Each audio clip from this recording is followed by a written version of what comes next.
रोहनिया विधानसभा महिला अध्यक्ष दुर्गावती सिंह जी हैं और पंचायत चुनाव की तैयारी को लेकर लगातार संघर्ष भी कर रही हैं और चुनाव भी लड़ने के लिए ये बिगुल भी बजा चुकी हैं। और ये हम बात करते हैं कि किस तरीके से ये क्षेत्र में तैयारी कर रही हैं। ये बताइए कि जिस तरीके से पंचायत चुनाव को लेकर सरगर्मी लगातार बढ़ता जा रहा है, किस तरीके से तैयारी कर रही हैं और महिलाओं को किस तरीके से आप जोड़ रही हैं? थैंक यू भैया। पहले तो आपको मैं नमस्कार धन्यवाद करती हूँ कि आपने अपनी कीमती समय निकाल करके यहाँ पे आए हैं।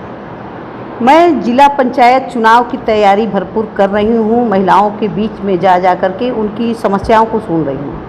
समस्याओं के लगातार उनकी कोशिश महिलाओं से ये कर रही हूँ कि हमारी महिलाएं हमें जिला पंचायती से बढ़ कर के 2027 मुख्यमंत्री के रूप में राष्ट्रीय अध्यक्ष जी को देखना चाह रही हूँ। सारी महिलाओं का ये सोच है कि इस बार मोदी जी को, बीजेपी वालों को उखाड़ फेंकिए, अपनी समाजवादी पार्टी को, राष्ट्रीय अध्यक्ष जी को मुख्यमंत्री के रूप में उनको कुर्सी पर बैठाया जाए। ये बताइए कि जिस तरीके से सरगर्मी अभी बढ़ना शुरू हो गया, प्रधानी, बीडीसी, जिला पंचायत और ब्लॉक प्रमुखी को, लेकिन इस तरीके से जो सरगर्मी है इसको देखकर लोग बहुत कयास लगा रहे हैं कि अभी तो चुनाव 2027 दूर है लेकिन पंचायत चुनाव सामने है, तो वोटरों को लुभाने के लिए या वोटर लिस्ट में नाम बढ़वाने के लिए किस तरीके से आप काम कर रही हैं? मैं तो पहले गांव-गांव में जा रही हूँ। एक एक गांव में महिलाओं से पूछ करके उनकी बातों का किसका वोटर लिस्ट में नाम है, नहीं है तो उसको बढ़ाने का काम किया जाए। बूथ लेवल पर जो लगते हैं उनका नाम बढ़ाने का कार्य, नाम घटाने का बीएलओ जो करती हैं, उनके माध्यम से मैं बना करके उनसे बातें कर रही हूँ। ये बताइए कि समाजवादी पार्टी के बड़े नेता अभी से ही अपना चुनाव प्रचार भी तेज कर दिए हैं और बूथ लेवल तक का भी जो कार्यकर्ता है उसको मजबूत करने में जुड़ गए हैं। खासकर ये पंचायत चुनाव के साथ विधानसभा चुनाव की भी तैयारी शुरू कर दी। आने वाले समय में किस तरीके से परिणाम आएगा? परिणाम तो देखिए भैया अच्छा आएगा। समाजवादी पार्टी का परिणाम बहुत अच्छा आएगा। कैसे कि लोग तंग हो चुके हैं बीजेपी से।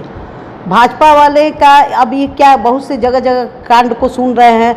कहीं मोदी जी जो लोग मरे हैं पुलवामा में, तो उनको सिंदूर भिजवाने का काम कर रहे हैं। क्यों ये बताइए? उनके लिए तो बहुत अच्छा काम करते। अगर रक्षाबंधन आ रही, भाई बन करके राखी बनवा लेते, उनके दुख को सुनते तो शायद महिलाएं खुश रहती।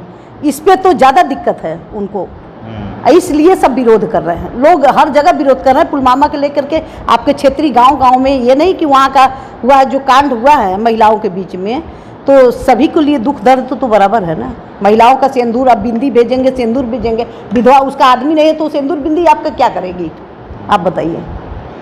ये बताइए कि जिस तरीके से भारतीय जनता पार्टी को लोग लगातार, भारतीय जनता पार्टी हिंदुत्व वाली सरकार है, तो हिंदुत्व वाली सरकार पे आप इतना नाराज़गी क्यों दिखला रही हैं?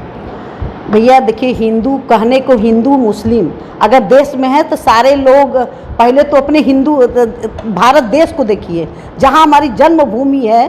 हम पाकिस्तान को लेकर हिंदू मुस्लिम करके लड़ाने वाला काम कर रहे हैं। ये ऐसा काम नहीं होना चाहिए। बीजेपी केवल लड़ाने के काम करती है और इसीलिए सब नाराज हैं लोग उनसे। हाँ, ये बताइए तो समाजवादी पार्टी को जिताने के लिए यानी किस तरीके से रणनीति बनाएंगे और ख़ासकर महिला, आप तो एक महिला आपको अध्यक्ष बनाया गया है, तो रोहनिया विधानसभा को किस तरीके से जागरूक कर रही हैं महिलाओं को लेकर? देखिए भैया, रोहनिया विधानसभा में मैं हर वार्ड गांव में मैं जा रही हूँ, जहाँ तक अपने 20-25 महिलाओं को इकट्ठा करके उनसे चर्चा कर रही हूँ। पहले तो चर्चा का विषय वो जानेंगी आपके बारे में, तभी तो आपको लाइक करेंगी। हमें क्या कुछ समझेंगे नहीं, जानेंगे, हम जाएंगे बीच में, हमारी पहचान तो बननी चाहिए ना। तो हम अपनी पहचान बना रहे हैं और उनकी दुखों को सुन रहे हैं। मैं एक डायरी में नोट कर रही हूँ क्या समस्या, पानी की समस्या है। बहुत जगह महिलाएं कहें कि पानी पीने को नहीं है, पाइप नहीं है। तो हमने कहा कि बनने दीजिए, मेरे जिला पंचायती अगर मैं बन गई तो आप लोग की पूरी समस्या का समाधान करेंगे। नहीं पूछती हैं कि आप लोग पानी की बात कर रही हैं, सरकार लगातार कर रही है, नल से जल की व्यवस्था की बात कर रही है, इतनी सारी व्यवस्थाएं हैं, सरकार की योजनाएं हैं, आप तक क्यों नहीं पहुंच पा रही? तो वहाँ तक महिलाओं को क्यों नहीं सरकार दे पा रही? या तो उनके जो प्रतिनिधि होंगे वो क्यों नहीं महिलाओं के दुख दर्द को, जैसे हम जा रहे हैं हमसे बता रहे तो वो भी गए होते तो उनको बताती ना, तो क्यों नहीं हो रहा उनका? ये चीज़ गलत है, केवल झांसा देने वाला काम है बस। तो आप सुन रहे थे दुर्गावती सिंह जी बहुत सारी बात बताई हैं। पंचायत चुनाव को लेकर लगातार संघर्ष भी कर रही हैं, महिलाओं को जोड़ने का भी काम शुरू कर दिया है और सीधे तौर पे ऐलान भी कर चुकी हैं कि चुनाव मजबूती के साथ लड़ने भी जा रही हैं और जनता किस तरीके से इनको दुलार प्यार देती है पंचायत चुनाव में। विशेष इंटरव्यू कर रहे थे तो हमारे साथ बने रहिए कैंडी बनारसी के साथ। हमें दीजिए इजाज़त, नमस्कार।